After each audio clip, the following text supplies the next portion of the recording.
Hey all, today we are going to discuss about diseases of periapical tissues. So it is just an diagrammatic representation of a tooth and the surrounding structures. As we know that the term periapical means, the peri means surrounding, surrounding, right? And the apical or apical means related to apex, right? So it means basically the tooth apex or the root apex. This is the root apex as we know that, right? This is the apex. So anything which is surrounding the root apex is periapical. So as we know that periodontal ligament is surrounding the tooth, right? The root especially. So it is one of the periapical tissues, right? Now, as we know that this is enamel, this is dentine, this is pulp, this is PDL, periodontal ligament, right? This is the alveolar bone, which is surrounding the root apex. So what is apical periodontitis? It is basically the inflammation of periodontal ligament around the root apex, right? In which resorption of periapical bone and root apex can take place. So the bone can also be resorbed and the root apex can also be resorbed in the diseases of periapical tissues or in apical periodontitis. The process may be acute or chronic. The common causes are such as spread of infection. After the dental caries, it leads to pulpal necrosis, and therefore, after the pulpal necrosis, it reaches the root apex, right? Which will cause definitely apical periodontitis. It may occur due to occlusal trauma, right? Inadvertent endodontic procedures. If we put in the file here and over instrumentation is done during endodontic procedures, it will lead to periapical tissue diseases, right? Pushing the infected material inside the or below this apex, right? Acute apical periodontitis, right? So in acute apical periodontitis, in contrary to pulpitis, the thermal changes does not induce pain, right? So in apical periodontitis, the pulp is basically necrosed, so there will be no pain while thermal changes are occurring, right? So tooth is slightly elevated in its pocket. As we know that it is an inflammatory condition. So this is the root apex, you can say. And this is the accumulation of inflammatory edema, right? Which will indirectly put pressure on the tooth. And therefore, the tooth will be slightly elevated in the socket, right? In its socket, basically. It is basically due to the pressure due to inflammatory edema or fluid, you can say. Tooth is tender while biting or even to mere touching. This is very important, right? Tooth is tender on percussion also, TOP, positive, you can say. Radiographic appearance, slightly widening of the periodontal space, you can see. So the widening of the PDL space you can see in radiographs. Now the histological features, as it is a inflammatory condition, so there will be all the infiltration with polymorphonuclear leukocytes, vascular dilatation will be there. Initially these changes are located around the root apex or localized around the root apex because it is largely vascularized area, that's why, right? Inflammation is basically transient if it is caused due to acute trauma. If it is not treated, if the irritant is not removed at this moment of time, then abscess formation will take place, right? The treatment is occlusal grinding, as the tooth is elevated in its socket. So we need to grind this occlusal surface of the tooth. Endodontic treatments are necessary, or extraction can be done, right? Now we are going to discuss about chronic apical periodontitis, which is also known as periapical granuloma. It is basically a low-grade infection. Actually, the acute inflammatory process, that is the acute apical periodontitis, is an exudative process. There will be an inflammatory edema. There will be an inflammatory fluid in this condition which will be accumulating, right? Inflammatory fluid.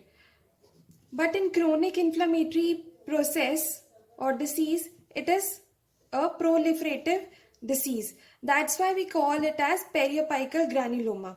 So what is a periapical granuloma? It is basically a tissue which is formed after the infection at the periapical region. So it is a localized mass, as it is formed at the periapical region of chronic granulation tissue formed in response to the infection. So the spread of infection usually, but not always, in periapical direction. Why? Because the apical foramen can be at periapical region, or it can also be present laterally. The apical foramen. We are talking about the apical foramen basically. If it is present laterally, then there will be lateral granuloma formation, right? So the spread of infection usually, but not always, in periapical direction. That's why, because the apical foramen is in the lateral, can be at lateral position, lateral root. Clinical features. The involved tooth will be non-vital, slightly tender to percussion. So there will be not that metallic kind of sound. The sound will be dull on percussion. Okay, dull sound will be produced on percussion, right? Dull sound on percussion. Mild pain on biting or chewing on solid food. Tooth feels slightly elongated in its socket, as same as in acute apical periodontitis. The sensitivity due to hyperemia, edema and inflammation will be there. It is basically asymptomatic because the symptoms are reduced in comparison with the acute apical periodontitis. So we will say that the symptoms are very mild, or they are basically asymptomatic. No perforation of overlying bone is seen till this stage, right? Now the radiographic features of chronic apical periodontitis. Chronic apical periodontitis. This is obvious that there will be a thickening of periodontal ligament, as it is an inflammatory process. Bone resorption will be there. Root apex resorption will also be there. So it will be visible under the radiographs as periapical radiolucency. That radiolucency can be well circumscribed or diffused depending upon the stage at which the chronic apical periodontitis is, right? You can't differentiate between these stages because it is very transient. Well, radiolucency can be well circumscribed. It means it is well demarcated from the surrounding bone, or it can be diffuse. Therefore, there will be a blending with the surrounding bone, right? The radiolucency is blended with the surrounding bone, right? When it is well circumscribed, there will be a thin radio opaque line, which we will call it as sclerotic bone. So when it is well circumscribed, then there will be an outer sclerotic bone present. or bone sclerosis will be there, right? And it is slowly progressive. But in diffuse cases, the lesion is rapidly expanding and it is diffused, right? Blending with the surrounding bone, right? Now the histological features, as it is an inflammatory conditions, so there will be a hyperemia, edema of periodontal ligament with infiltration of inflammatory cells will be there. Resorption of the surrounding bone will be there, and also the root apex. Root apex will also be resorbed in this condition, right? There will be a proliferation of fibroblasts, the collagen making cells or fibers producing cells, and endothelial cells, right? So these cells will be increased proliferation will be there, right? Formation of tiny vascular channels, right? New blood vessels will be forming, new capillaries will be formed, and that will be lined by swollen endothelial cells because they are proliferating as well as they are getting swollen. So new capillaries will be lined by endothelial cells which are swollen. This is basically a homogeneous lesion. This is basically an immune type of granuloma because it is having a large number of lymphocytes and plasma cells. The lymphocytes will have immunoglobulins or may not have immunoglobulins, right? 19% of the lymphocytes are having immunoglobulins, and most of it is IgG kind of immunoglobulin is present around 74%. IgA is also present, and in 4% cases IgE, IgM, right? These are also present in lymphocytes, but most of it is IgG kind of immunoglobulin present in lymphocytes, right? Only in 19% cases. But when the lymphocytes is not having immunoglobulins, then we will call it as non-B lymphocyte, right? Now about the plasma cells. Plasma cells contain a special kind of bodies which we will call it as Russell bodies, which are present in the plasma cell, which get extruded from them. Therefore, it is present extracellularly also. Right? Extracellular present. The non-B lymphocytes are basically the T cells which we have read here. The non-B lymphocytes which are having no immunoglobulins are basically indicating that these are T cells because they are causing production of osteoclast and OAF. This is basically a factor which is responsible for activating these osteoclasts. This is osteoclast activating factor basically, right? So it will cause resorption of bone and root apex basically, right? So it is indicating that there is basically a delayed type of hypersensitivity present, right? Hypersensitivity. As it is a granuloma, so macrophages, mononuclear phagocytes, and dendritic cells will also be present in it, right? Granulomas are having phagocytes which will ingest lipid material, and this will form a large sheet which will contain these foam cells which have ingested these lipid material. These phagocytes, when they will ingest this lipid material, will form foam cells, right? The extravasated RBCs also break down and will form these products, hemosiderin and cholesterol, right? So whenever the tissue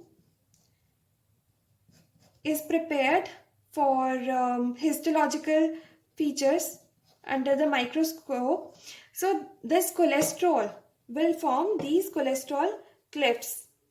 So under the microscope, we will be able to see these cholesterol clefts because whenever this tissue is prepared for the slide or for the examination, this will turn into cholesterol clefts basically. The connective tissue activity is prominent on the periphery of the granuloma. So there will be activated collagen formation will be there. So collagen will be formation will be there. So collagen will be accumulated. So there will be a continuous capsule will be formed, which will divide or demarcate the granuloma from the bone, right? The epithelial rest of molasses is also there. So there will be an increased proliferation of the epithelium, and the epithelium is of stratified squamous type. So it will be also proliferated. Therefore, the apical periodontitis due to epithelial proliferation will turn into apical periodontal cyst, right? The giant cell hyaline angiopathy can also occur in apical periodontitis because there is inflammatory cell infiltration is there. A lot of cells are there. Collection of foreign body type of giant cells are there basically, right? So there is presence of Russian bodies. Russian bodies are basically ring-like structures. Ring-like structure basically, which is containing eosinophilic material which resembles hyalinized collagen. So giant cell angiopathy can also be there in occasional cases. This Russian bodies may resemble legumes also. That's why we will call it as pulse granuloma, right? Pulse granuloma. Now the microbiological feature of chronic apical periodontitis. So there will be Streptococcus, Staphylococcus, E. coli, Pneumococci, Epstein-Barr virus or human cytomegalovirus can be seen in the microscopic features, or you can say the causative agents are these microorganisms, right? The treatment is basically the extraction of the involved tooth, or root canal treatment can be done with or without apiectomy, right? Now we will discuss about periapical abscess, which is also known as dentoalveolar abscess and alveolar abscess. It can be acute or chronic. It is basically a suppurative process because it is having pus or abscess, you can say, of the dental periapical region. Whenever a periapical disease is not treated, it will definitely be transformed into the abscess, the pus, right? It may develop from acute periapical or periapical granuloma, basically. So whenever there is an acute exacerbation of the chronic periapical abscess, if it is not treated and there will be an acute exacerbation of it, it will form phoenix abscess. This kind of disease or abscess formation, we will call it as phoenix abscess.